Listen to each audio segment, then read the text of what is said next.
Vote ചെയ്യാൻ പോലും പറ്റുമെന്നറിയാത്ത വൃദ്ധയുടെ കയ്യിൽ 5000 രൂപ കൊണ്ട് കൊടുക്കാൻ മാത്രം വിഡ്ഢിയല്ല ശോഭാ സുരേന്ദ്രൻ.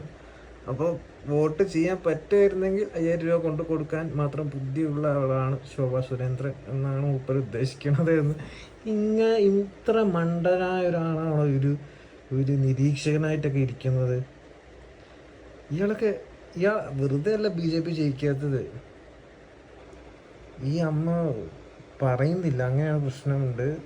അതായത് ഇവര് പൈസ കൊടുത്തത് എന്തിനാന്ന് ചോദിച്ചിട്ടില്ലാത്ത പൈസ കൊടുത്തത് എന്തിനാന്ന് ചോദിച്ചിട്ടും ഇല്ലാന്ന് പറയുന്നൊരു പ്രശ്നം ഇവിടെ ഉണ്ട്. പക്ഷെ വേറെ ഏതോ ഒരു വീഡിയോയിൽ കണ്ടു തരാമെന്ന് പറഞ്ഞു എന്നൊക്കെ പറയുന്നുണ്ട്. പക്ഷെ അതൊന്നും ശരിയായിട്ട് തോന്നിയിട്ടില്ല. ഇവർ പറഞ്ഞെന്ന് എനിക്ക് തോന്നിയിട്ടേ ഇല്ല ശരിക്കും പറഞ്ഞാൽ. പാലക്കാട്ടിലത്തെ LDFകാരോട് എനിക്ക് പറയാനുള്ളത്, പിഷാരടിക്ക് വോട്ട് ചെയ്യുക. NMR റസാക്കിനെ നമുക്ക് കടയിൽ പോയി ബിരിയാണി കഴിച്ചിട്ടാണെങ്കിൽ ആളെ നമുക്ക് രക്ഷപ്പെടുത്താം. പക്ഷെ പിഷാരടിയാണ് അവിടെ വരേണ്ടത്.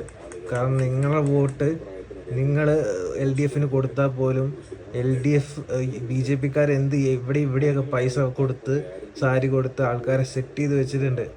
അപ്പോൾ എന്തായാലും വോട്ട് മറിയും. ഈ വോട്ട് മറിക്കാൻ ആകെ ഒരു വഴിയുള്ളത് LDFന് വോട്ട് ചെയ്യാൻ നിൽക്കുന്ന ആൾക്കാർ കൂടി പിഷാരടിക്ക് വോട്ട് ചെയ്ത് പിഷാരടിക്ക് ഭൂരിപക്ഷം ഉണ്ടാക്കി കൊടുക്കുക എന്നുള്ളതാണ്. അപ്പം എല്ലാവരോടും കാര്യമായിട്ട് പറയാനുള്ളത്, പാലക്കാടുകാരോട് കാര്യമായിട്ട് പറയാനുള്ളത്, LDFകാരാണെങ്കിലും UDFകാരാണെങ്കിലും പിഷാരടിക്ക് വോട്ട് ചെയ്യുക. കാരണം BJPക്കാരോട് പറഞ്ഞിട്ട് കാര്യമില്ല. ഇവർ തല വെട്ടി കിടക്കുന്നവരാ.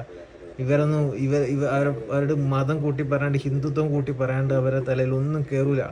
അങ്ങനത്തെ ആൾക്കാർ അവിടെ കയറ്റാണ്ടിരിക്കുക.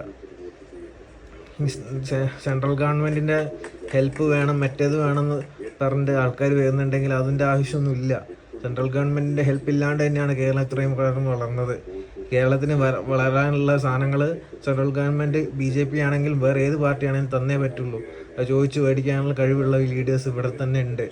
അതുകൊണ്ട് BJP വന്നിട്ട് പ്രത്യേകിച്ച് ഉണ്ടാക്കേണ്ട ആവശ്യമൊന്നുമില്ല. ഇതുപോലെ മതവും മറ്റേ കാര്യങ്ങളൊക്കെ പറഞ്ഞുണ്ടാക്കുന്ന ആൾക്കാരെ വെറുതെ നിങ്ങൾ ജയിപ്പിക്കാൻ നിൽക്കരുത്.